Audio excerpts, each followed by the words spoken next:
is up, guys? Welcome back to Think Shank.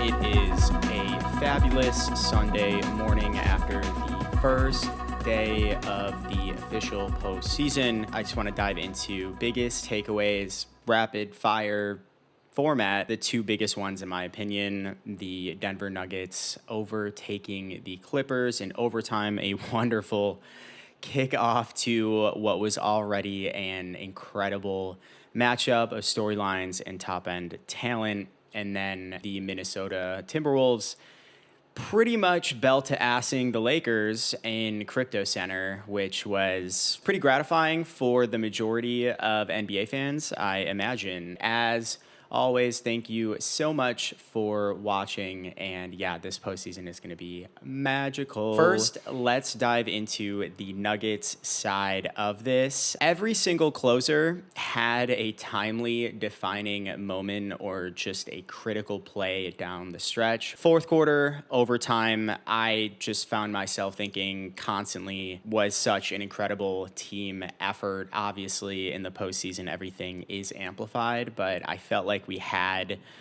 almost everybody shine in their unique ways. When you think about the Denver machine and how important each specific cog is in their top-end rotations, Jamal hitting a pair of really, really huge threes, one to cut the Clipper lead to 4, and then another one to give them their first lead since I think it was 15-11 in the first quarter. Both of them were pretty much walk-up 26, 27 footers, and no one was even in his airspace, which has got to be under Jeff Van Gundy's skin, but they were absolutely essential. A lot of LA's offense was coming not very easily, and so just the level of ease that this guy was stepping into those, absolutely huge. You had Russ's super late 3, an incredible offensive rebound later than that. I'm sure this is going to go viral, but said after the game that his job is really to be a free safety on the back line and, quote, fuck shit up,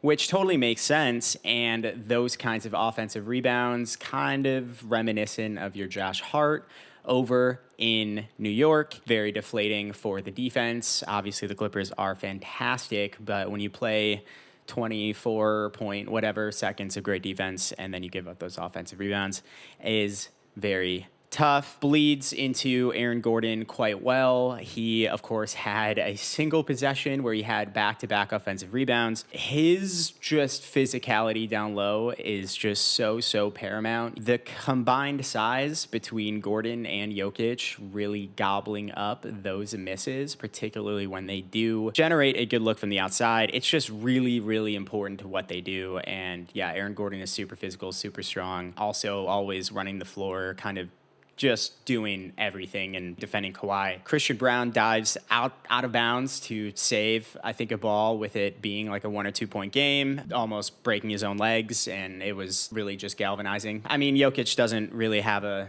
defining moment because he just quietly obliterates you. But those were kind of those hallmark moments to me. I just really felt like towards the end of this game, it really clicked for Denver, and guys really woke up. Don't know if I love the fact that it took going into that 15-point hole and kind of getting run up on by Harden in that first half, but alas, of course, the headline around Russell Westbrook closing in place of Michael Porter Jr. I took a look at David Adelman, the new head coach or interim head coach for the Nuggets, his postgame, and of course, he's going to be asked about this. He explicitly acknowledged the engagement on defense. Just looking at the box score, Michael Porter Jr. had only 4 shot attempts in 26 minutes as their primary outside shooter is just not going to cut it when you think about really establishing your own presence and potency from the outside, which of course has to be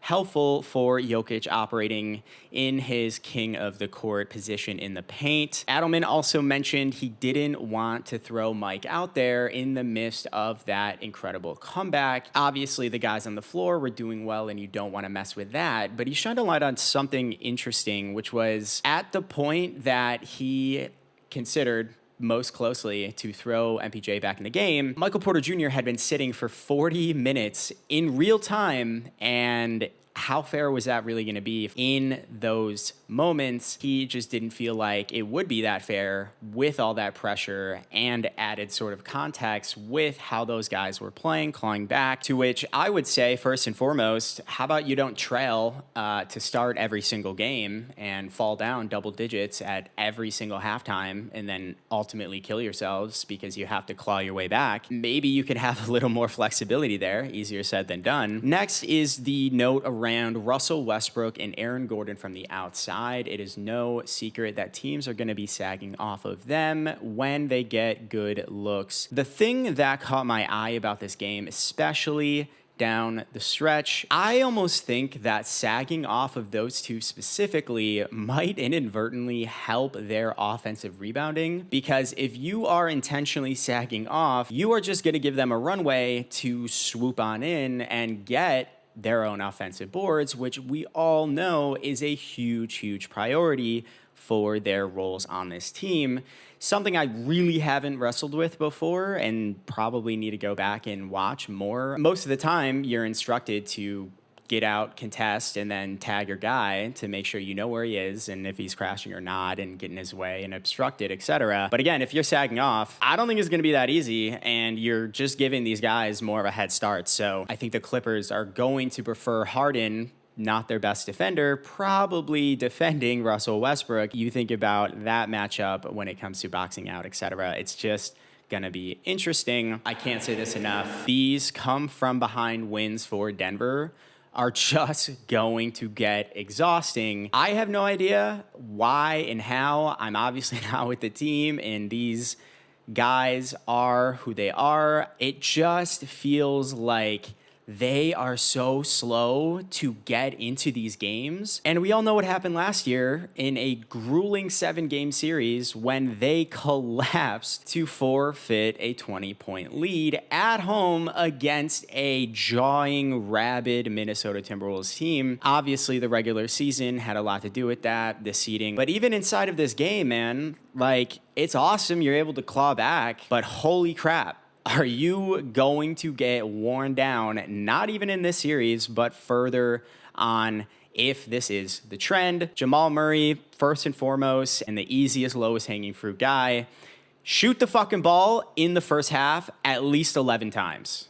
That's it. Put it in the contract. I don't know what it takes for him to get pissed off. Maybe that's it. Do we got to get another incident with some towels getting thrown out and get his dad courtside and fucking strip him down and shit? I don't know what it is with that guy, but holy shit, if you even just go 2 for 11 in that first half, you're already helping your team in the event that this kind of rat race to the close happens, because you are establishing your aggression and willingness to shoot early on. In addition to that, I just think you're too good of a fucking shooter to even go 2 for 11, playoffs or not. So then you're just giving yourself a chance to get going and get in rhythm earlier and take all the attention off and yada yada. I swear to God, if Jamal Murray shoots 10, 11 times in the first half of every single game for the rest of the postseason, this team is going to do better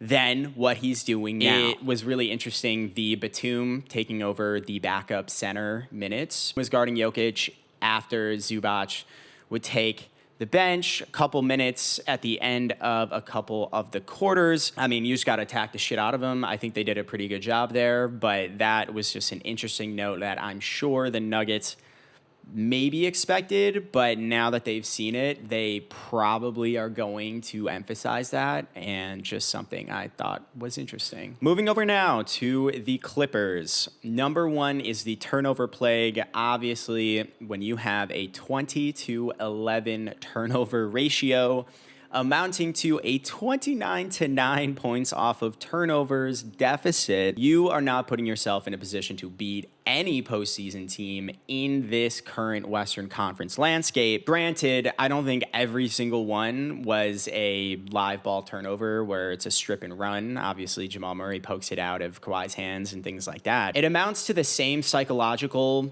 damage and frustration, and that is just something the Clippers, with their current iteration, just can't afford to do, right? You have a twin-headed snake, Harden, Kawhi. Kawhi is much more of an isolation assassin.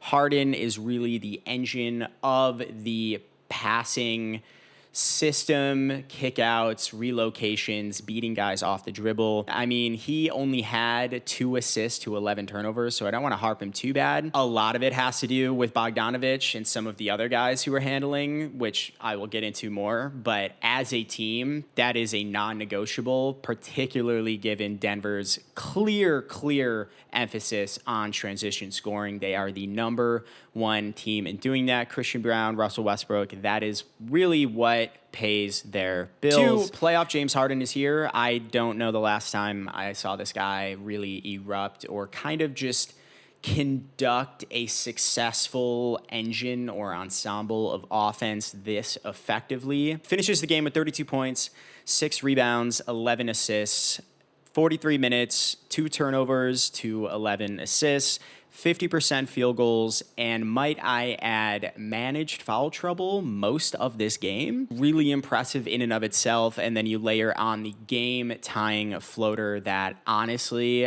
I was most impressed by across every other play. Even that last ditch pull-up 3 that, was nuts. 2 things about that. 1, he got it off the inbounds and attacked basically on the catch, knowing that Christian Brown and the rest of Denver's backline fully expected him to milk the entire clock and then try to do his classic Harden step back, drive, pull, free throw, etc. That really caught the guys off guard and gave him just enough space once CB was on his hip to hit that floater, which again, in that moment and with that defender on the road, I just had this vision flashback moment of like, holy fuck, that is what 16 straight years of the postseason and honing your offensive game as a centerpiece just amounts to, is the softest of soft floaters, super high pressure for the tie to send it to overtime over Jokic, yada, yada. That's the psychological battle here. And yeah, it doesn't sound really groundbreaking to go earlier than people expect, but that is the literal kind of shit that determines these fucking games. The methodical half-court offense worked until it didn't for the Clippers. That first quarter was absolutely electric, and you could clearly see the dilemma that the Clippers were putting Jokic specifically in. Before the second quarter, Ty Lue was getting interviewed. He just explicitly said in response to like, what do you guys have to do? He's like, yeah, we need to go after Jokic in the pick and roll, yada, yada, yada, and then said some other stuff. But I was like, holy shit. All right, first of all, nice. Okay, just warning shots. No, I mean, it makes sense, but shit. But 2, it just worked super well in that first quarter. The thing about that I think is super important is that stopping Harden's 2-man game with Zubac is really a function of how great your point of attack defense is. Because if Harden can get you on his hip going downhill with Zoo rolling, he's basically using Zubac like a puppeteer, because he's gonna put Jokic in jail and you have to pick one or the other. Yes, the lob threat, but even more importantly is getting that offensive rebound. So it's almost like a double whammy urgency driver for Jokic to really be walling off Zubac. In that way, Harden is basically moving Jokic like a chess piece. And one of the things him and Ty Lue mentioned post-game, thinking about how the Nuggets were able to claw back, was they switched up how Jokic was defending the pick and roll in that second half. Blitzes, drops, but never very consistently, and it ultimately proved enough to kind of keep Harden on his toes and not continue that reign of terror of uncontested layups, which was pretty freaking deflating if you were a Denver Nuggets fan. And last but not least, Bogdanović looked unplayable. He played for 12 minutes and had 4 turnovers with 4 fouls and was getting attacked ruthlessly on defense. I want to say I feel bad for this guy, but at this stage of the game and with his track record, I really can't. You got to be way, way better with the ball, and Denver is not known as a stalwart of generating turnovers at all. They're way, way low on the physicality totem pole and really don't rely on that. For those two-minute quarters that you're kind of driving the boat there, you just have to be significantly smarter and better. And even post-game two, Jokic, Adelman mentioned that run, I think it was 13-2 to close the second half, which involved Bogdanovic closing that out for the last, I think it was a minute and 45 seconds, really allowed them to generate the confidence and momentum to start off the third quarter and continue to clawing. I believe David Adelman explicitly said if they don't get that run, they lose the game. I hope for his sake, he's able to find his confidence and settle into these games more. Obviously, he also went 0 for 3 from 3 on top of it. But man, that was an automatic get him the fuck off the court kind of performance. And hey, man, sometimes it happens. Bogey is definitely a very streaky, volatile offensive player. I don't know how much you can really cover up for defensively, though, which is going to be its own Rubik's Cube. But I just thought it was bad enough where it had to be spotlighted. The Timberwolves cruising past the Lakers at crypto, starting with the Minnesota Timberwolves here. They prove that they can play the way that LA wants to play better than LA. It's possible. I think what really, really unlocks it is the bench. It is no secret that DiVincenzo, Alexander Walker, and Naz Reid are some of the most incredible bench players, best, at least offensively potent bench players in the entire league. Chris Finch said post-game that he says he feels blessed to have 8 starter caliber players. There you have it. To me, it's a function of them really all being guards. I think the biggest thing to point out about Naz Reid is that whatever it was at LSU or the Jelly Fam shit, he is like a 6'9" shooting guard, essentially. Extremely fluid and athletic physically in how he can move, and especially on offense. He can back you down, finish over either shoulder. Obviously was really getting it going from 3, but like the other two as well, he possesses essentially a point guard like IQ, where being a willing passer and being a super quick decision maker, it allows the three of them to create a more free-flowing offense of drives, kicks, relocations, which is maybe one of the most underrated things about these three and also underpins the whole point guard thing. Yes, they can all shoot. Yes, they can all drive. But also, yes, they can all relocate really, really intelligently, either from those kickouts or off of offensive rebounds, just in the right places always. And then on the defensive end, these guys being sure slightly undersized, they really kind of don't give up that much, especially DiVincenzo being so rabid and quick and dynamic. And they're also able to be very frenetic and handsy in a way that's a little reminiscent of your Oklahoma Cities, of helps, recovers, read, react, process things very quickly. And that ability, I think, really bodes well in a matchup where you have really 2 initiators only, I guess. Yeah, Austin Reeves as well.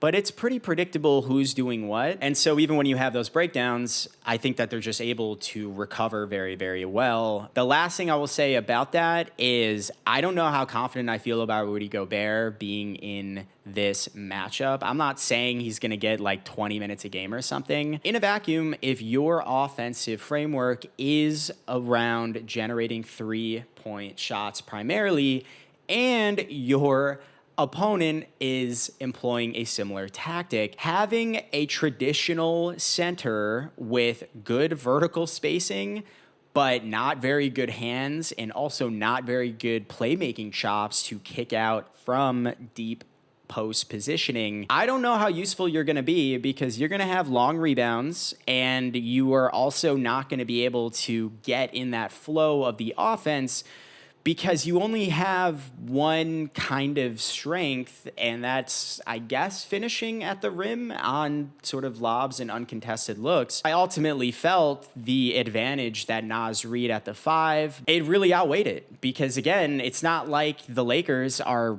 taking everything to the rim and eating you alive. Luka and LeBron, yes, they can get to the rim, but a lot of times they are really settling for short mid-range jump shots, at least in the half court. It's not to say he's a bum for the rest of the playoffs, but in these small ball matchups, I really don't know how effective he's going to be, particularly also if Vanderbilt starts to shoot and make threes from the outside and his ability to close there. Not to mention the whole getting stuck on Luka Island and getting fucking embarrassed. 2 shooter shoot. Naz Reid goes 6 for 9 from 3. Randall 4 for 6. Jaden McDaniels 3 for 3. Huge night, 25 points. They were able to bury the Lakers in that second to third quarter. With DiVincenzo only going 1 for 5 and Alexander Walker only going 1 for 6, it didn't even matter because I think the shot quality was unbelievable for them. You're going to look at the box score at the shooting percentages and think that's an anomaly. There's no way they can sustain that. Well, if you actually watch the fucking game and look at the quality of these shots, I think it's pretty fucking sustainable. The Lakers were not flying around whatsoever, especially on offensive rebounds. They were not closing out, tagging their guys, leading to, what did Randall go, 4 for 6? I feel like 2 or 3 of those were literally uncontested kickouts off of offensive rebounds. Got the time and space to calmly knock them down because he's so radioactively open. Post-game, Chris Finch mentioned how Anthony Edwards was extremely vocal at halftime about what the spacing needed to be as a result of how the Lakers were defending him primarily. And then they kickstart the third quarter on an 11-0 run, and really the whole race was on from there. The reality that Anthony Edwards waltzed into the locker room and started driving the boat a little bit, I think is an awesome sign to see. Randall's volatility in the mental state got a little bit dicey there. I will say Vanderbilt was being a punk-ass bitch. Hey, hang your hat on it. That's really cool, man. He elbowed the fuck out of Naz Reid, and his eye was shot, bloodshot in the postgame. And then, of course, he's getting his hands around Randall where he drew the technical foul, getting under Randall's skin. I think it's pretty ironic that Randall, being the biggest ticket new addition to this roster, was the first one to get a technical in the playoffs. Given just the previous reputation and history of that team going back to last season and kind of how emotionally volatile they were. Obviously, Ant didn't do himself any favors this regular season, leading the league in technical fouls, but now it's the playoff time, and the one kind of starter that was acquired in here was the one who kind of let the other guy get under his skin. For a younger team like the Wolves with the history they have, I mean, that's just funny. Plus, Chris Finch did too, but again, Randall, you're like 29 or something. The rest of this team is like 24. Doubly important too, because Randall's play style is very physical. And regarding the team, it's just very unique. Even more important than that, looking at the broader Western Conference landscape, his game is really fucking important if they're gonna advance through the series, but then after that as well, because that level of physicality and strength and size and all of those things, they are advantages for the Wolves when you have stagnant offensive droughts and you have good matchups against a team like Oklahoma City where they are willing to switch stuff and they are betting that you are not going to be able to out physical them and take advantage of it. Credit to him, he played very well after that, but the rest of the roster being young and fiery as sort of a reflection of Ant, I just think that he as well needs to be a little more poised and be super mindful of the impact it can have on the rest of the team, as well as now you know Vanderbilt's a little punk-ass bitch, so let that shit ride off. keep knocking down shots just like you did last night. All right, moving to the Lakers. First thing that stood out to me, just general unpreparedness for the rabid counter small ball or the broader playoffs. They really seem to expect the tide of the game to organically shift towards their favor or organically cause Minnesota to trip over itself, perhaps. I didn't really feel the sense of urgency that a team who has really deep title expectations to have, especially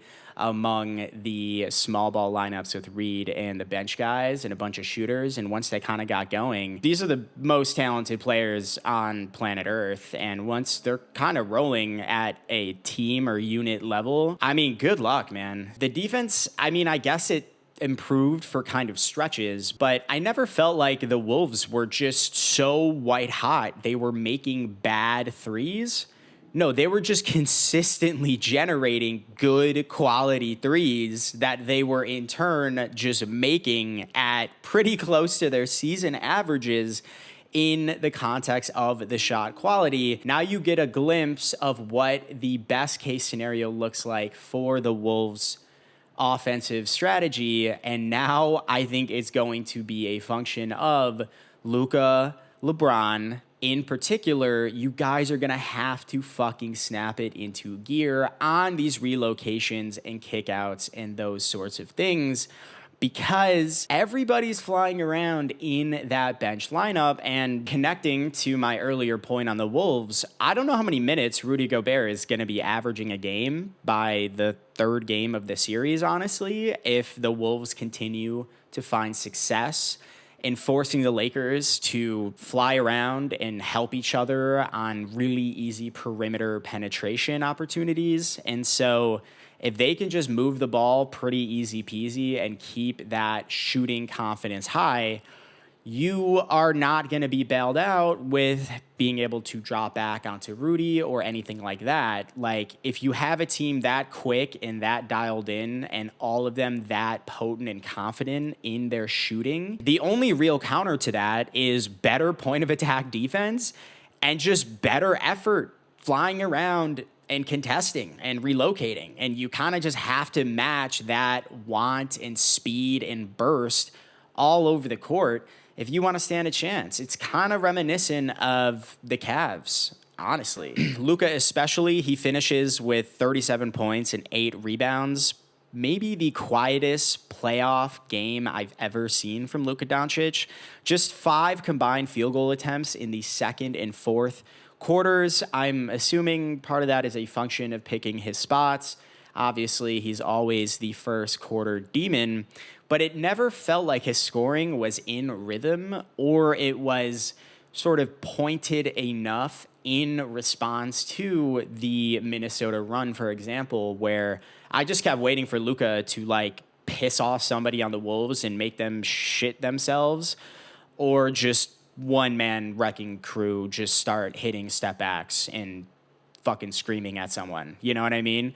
It never really happened. And even more importantly for LA, they finished this game totaling 15 assists as a team. For reference, Nikola Jokic had 12 assists by himself earlier that day, and Anthony Edwards had 9 alone in this game. Looking at the shot distribution in terms of who was taking what and who was initiating what, I mean, a lot of this comes down to Luka. He really didn't seem able to kickstart the passing engine and the washer-dryer machine, because I think a lot of the kind of just energy and effort was really there at the point of the attack, and that urgency was really seeming to be lacking in his approach. One of my biggest under-the-radar theories around the Laker offense not being sustainable is that the penchant for bringing in the referees for ticky-tack fouls, grifting, whatever you want to call it, I think it just fucks over your offensive rhythm and flow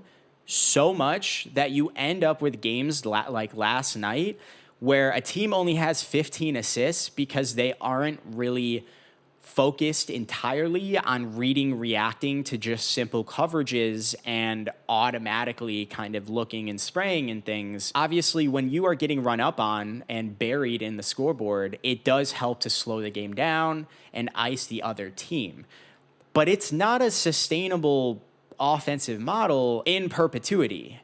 This can't be how Reeves and Luka and LeBron beat you, is by flailing and fishing for calls. I look at Luka Doncic's 37 points and just 1 assist, and then the scoreboard, and it's just so abundantly clear that, sure, while Luka was putting up those stats, it clearly was part of the game plan that Minnesota was banking on, and he seemed to waltz right into it. And as a team, nobody else stepped in or up to shoulder that facilitation role. Last but not least, the wear and tear on LeBron and Luka, I just already sense might be a big factor in their success or failure. If Denver wins, for example, I worry about those two sustaining the amount of transition scoring that Denver really wants, in addition to not having a standard rim protector to stymie Jokic's rim pressure. That's just an example where I don't think that this team is going to be able to shoulder the defensive requirements to effectively mitigate the explosive potential of these very flammable teams when it comes to drive kicks or just drives, lobs, and whatever it is. You just have to be way more locked in and offensively play with a lot more verve to get into that mental boxing ring and start throwing those punches with great cross-court reads and last-second kickouts and that type of stuff. Obviously, these are two of the best minds in the league. I do definitely have concerns about the physical wear and tear. However, we'll see where it goes. All right, guys, thank you so much for watching, and as always, until next time.